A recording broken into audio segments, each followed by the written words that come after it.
Question number 15, if 1 0 of quadratic polynomial is -4, अगर ये zero है तो इस इक्वेशन को सेटिस्फाई करेगा, यानी हम x की जगह -4 रख कर आसानी से k की वैल्यू फाइंड आउट कर सकते हैं। बच्चों x की वैल्यू -4 यहाँ पर रख देंगे तो रिमाइंडर ज़ीरो आएगा, क्योंकि आपसे कहा गया ये ज़ीरो है।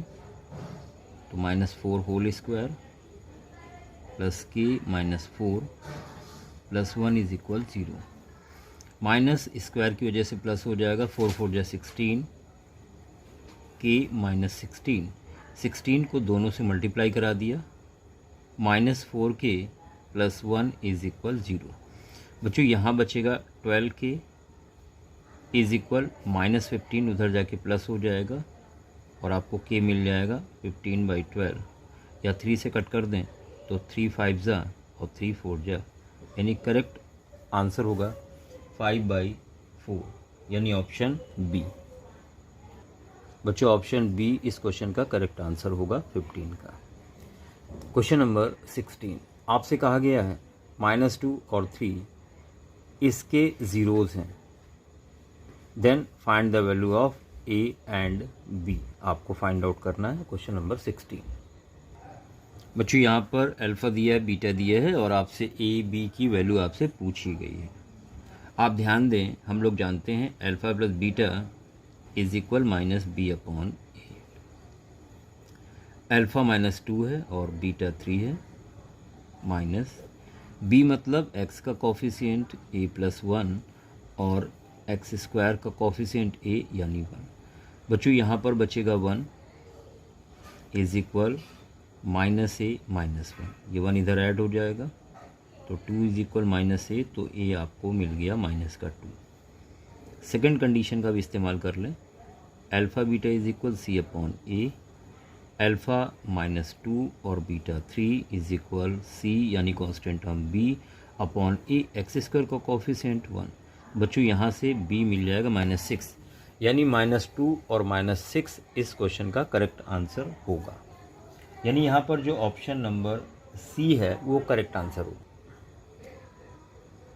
-2 और -6, 16 का आंसर ऑप्शन सी करेक्ट होगा। 17, 1 0 reciprocal of other than find the value of k, इस क्वाड्रेटिक पॉलिनोमियल का एक ज़ीरो दूसरे का रेसिप्रोकल है, तो k की वैल्यू फाइंड करें। बच्चों यहाँ पर एक रूट हमने अल्फ़ा मान लिया और दूसरा 1/α, क्योंकि रेसिप्रोकल बोला गया, एक दूसरे का उल्टा। हम लोग जानते हैं alpha into beta is equal c/a।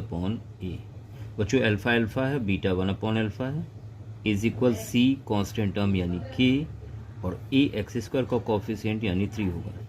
Alpha cancel हो गया तो यहाँ से आपको k क्या मिल गया, k इज इक्वल आ गया 3, तो यही करेक्ट आंसर होगा क्वेश्चन नंबर 17 का, k इज इक्वल 3, यानी ऑप्शन ए करेक्ट आंसर होगा,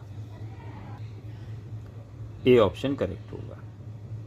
18, if sum of zeros of quadratic polynomial is equal to product of zeros then find the value of k, जो सम है वो इक्वल है product के। बच्चों इसको बहुत आसान तरीके से हम लोग करने वाले हैं। आपसे कहा गया जो सम है वो इक्वल है प्रोडक्ट के। सम होता है -b/a, प्रोडक्ट होता है c/a। देखिए a से a कैंसिल हो गया, माइनस b क्या होता है, x का कोफिशिएंट यानी 2, c होता है कांस्टेंट टर्म यानी 3k। बच्चों यहाँ से आपको k क्या मिल जाएगा, k मिल जाएगा -2/3। इसका मतलब क्वेश्चन नंबर 18 का जो करेक्ट आंसर होगा ऑप्शन डी होगा, माइनस। बच्चों यहाँ देख सकते हैं -2/3, ऑप्शन डी करेक्ट आंसर होगा क्वेश्चन नंबर 18 का। 19, alpha beta zeros of this polynomial then find the value of 1/α plus 1/β। बच्चों ये पॉलिनोमियल दी है, आपको वैल्यू फाइंड करनी है 1/α प्लस 1/β की। यहाँ पर एलसीएम ले सकते हैं, अल्फ़ा बीटा यहाँ हो जाएगा अल्फ़ा प्लस बीटा। बच्चों अल्फ़ा प्लस बीटा की जगह हम लोग लिख सकते हैं माइनस का b/a और अल्फ़ा बीटा की जगह c/a। देखिए a से a कैंसिल हो गया, बचा माइनस का b/c, माइनस b मतलब x का कोफिशिएंट जो कि 6 है और c मतलब कांस्टेंट टर्म जो कि 2 है। कुल मिला के जो फाइनल आंसर आया वो -3 आया, यानी करेक्ट आंसर ऑप्शन बी होगा। तो बी ऑप्शन करेक्ट आंसर होगा। 20 alpha beta are zeros of this polynomial, then find the value of alpha beta plus beta gamma plus gamma alpha. बच्चों ये इज इक्वल होता है C/A। C क्या है? x का कोफिशिएंट जो कि -1 है, अपॉन A x³ का कोफिशिएंट ये भी 1 है, तो माइनस का 1/1 यानी -1 इस क्वेश्चन का करेक्ट आंसर होगा। क्वेश्चन नंबर 21, आपने फाइंड आउट करना है अल्फा बीटा गामा, और बच्चों alpha beta gamma is equal होता है -D/A। D कांस्टेंट टर्म, तो -6/A x³ का कोफिशिएंट 2, तो -6/2 यानी -3 इस क्वेश्चन का करेक्ट आंसर होगा। क्वेश्चन नंबर 22 आप देख लें, आपको पॉलिनोमियल फाइंड आउट करनी है, जबकि अल्फा बीटा गामा का सम दिया हुआ है, दो प्रोडक्ट और उनका सम दिया हुआ है रूट का, तीनों का प्रोडक्ट दिया हुआ है, पॉलिनोमियल फॉर्म करनी है। तो चलिए करते हैं क्वेश्चन नंबर 22। बच्चों पॉलिनोमियल फॉर्म करने का फॉर्मूला होता है x³ minus alpha plus beta plus gamma into x² plus alpha beta beta gamma gamma alpha into x minus alpha beta gamma. यहाँ पर सारी वैल्यू आपको दी गई हैं। Alpha plus beta plus gamma आपको दिया गया है 3, plus alpha beta beta gamma gamma alpha -10 दिया हुआ है, और अल्फा बीटा गामा आपको दिया गया है -24। तो यहाँ से जो फाइनल आंसर मिलेगा वो x³ -3x² -10x और +24 होगा। यानी यहाँ पे जो करेक्ट ऑप्शन होगा क्वेश्चन नंबर 20 का वो होगा आपका ऑप्शन सी। बच्चों यहाँ पर ऑप्शन सी 22 का करेक्ट आंसर होगा। 23 if 2 zeros of cubic polynomial are 0, 2 of the zeros of the cubic polynomial are 0, then find the third zero। तो चलिए करते हैं क्वेश्चन नंबर 23। बच्चों आपसे बोला गया है अल्फा 0 है, बीटा भी 0 है, गामा फाइंड करें। आप जानते हैं alpha plus beta plus gamma is equal -B/A।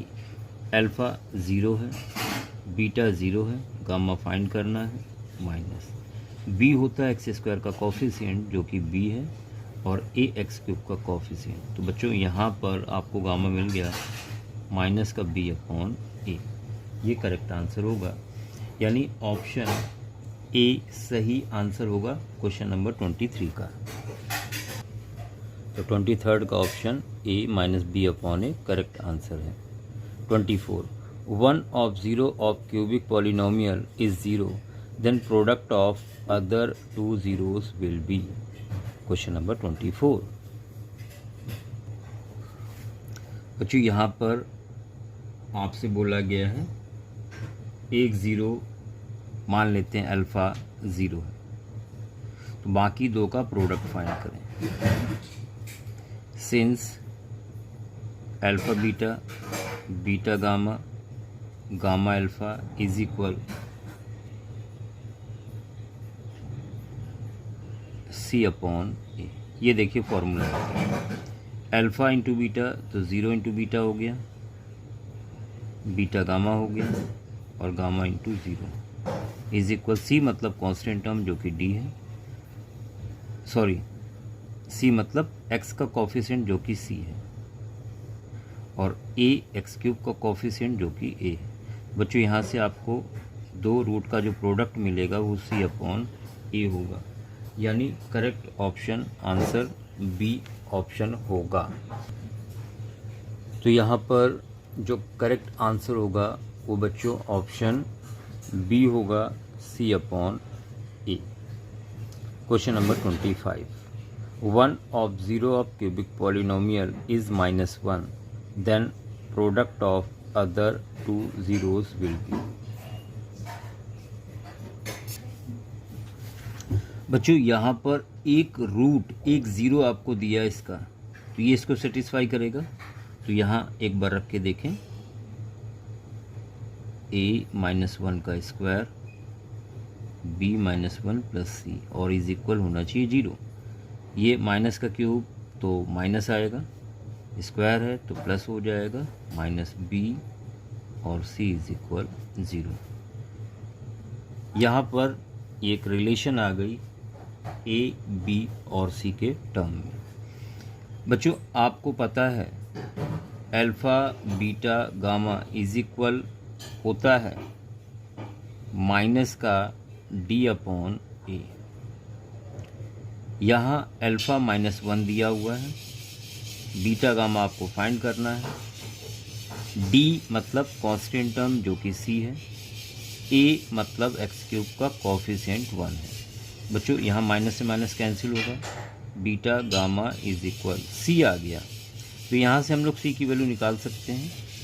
C is equal होगा प्लस का 1 प्लस का बी और माइनस का ए, यानी 1 प्लस बी माइनस ए। ये दो रूट का प्रोडक्ट आएगा। ऑप्शन चेक कर लेते हैं, प्लस का 1 प्लस का बी और माइनस का ए, यानी ऑप्शन सी करेक्ट आंसर होगा। ऑप्शन सी, यही रिलेशन आ रही है। 26.